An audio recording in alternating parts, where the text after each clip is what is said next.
Welcome to the program, The Atheist.Centre Unbound by Cages, written by Jim Herrick. Today, I am going to read out to you the chapter of Gora and Gandhi. Gandhi had an enormous influence on Gora.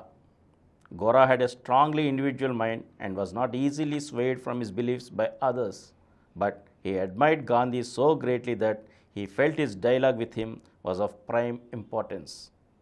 Had Gandhi not been assassinated at a point when he was becoming a figure of national, even international prominence, who knows what long-term effects the contact between them might have had.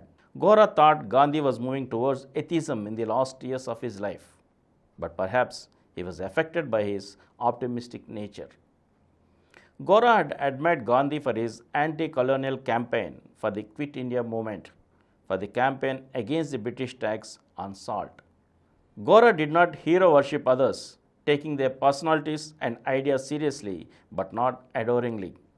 He took persistent efforts to try and meet Gandhi, and his determination paid off in their eventual conversations at the ashram in Sevagram.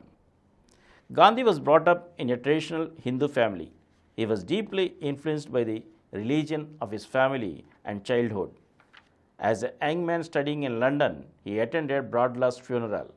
Bradlaugh was renowned as an atheist, and the Indians in England who attended his funeral paid homage to his anti-colonial attitude. He had been known in Parliament as the MP for India. Gandhi saw a clergyman mocked by an atheist and said in his autobiography that this increased my prejudice against atheism.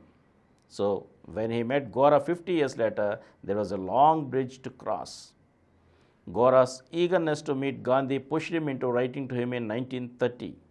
He put forward a clear question. You use the word God. May I know its meaning and how far the meaning is consistent with the practice of life? Gandhi replied, God is beyond human comprehension. It seemed doubtful whether there would be any meeting of minds.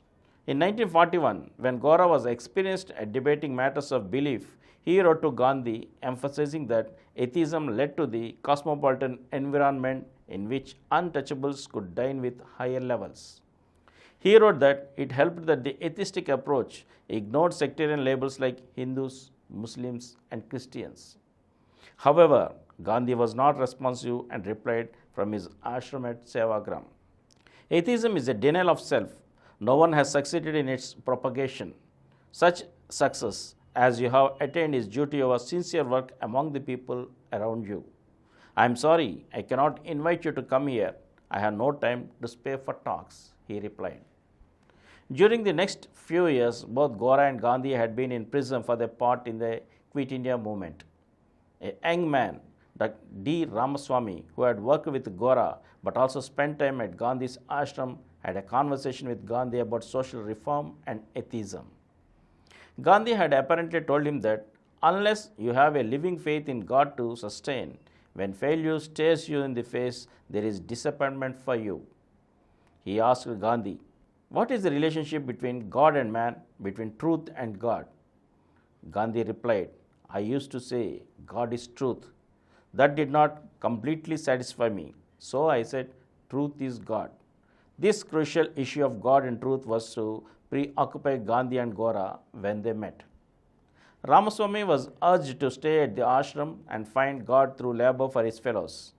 In due course, Gandhi decided to meet Gora at the Sevagram ashram, and he went there in November 1944.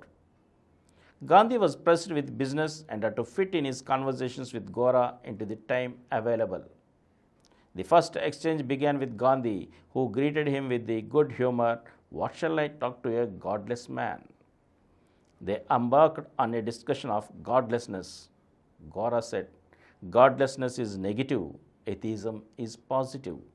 It asserts the condition that results from the denial of God. Gora emphasized that atheism bears a positive significance in the practice of life. Theism, he posited, is the manifestation of slavishness in man. Theism and atheism are therefore opposite and produce opposite feelings, namely dependence and independence respectively. As with many philosophical discussions with many people, there was puzzlement to understand the very individual way in which Gora saw atheism. And from here, I shall continue in the next episode. Thank you. For more videos, please subscribe to our Positive Atheism English channel presented by Samaram channels, which crossed 20 crore views. Please like, subscribe and share our videos, and for notification of our new videos, please click the bell icon. Please download Samaram Channels app from Google Play Store and watch your favorite channels. Click the bell icon and subscribe to the channels.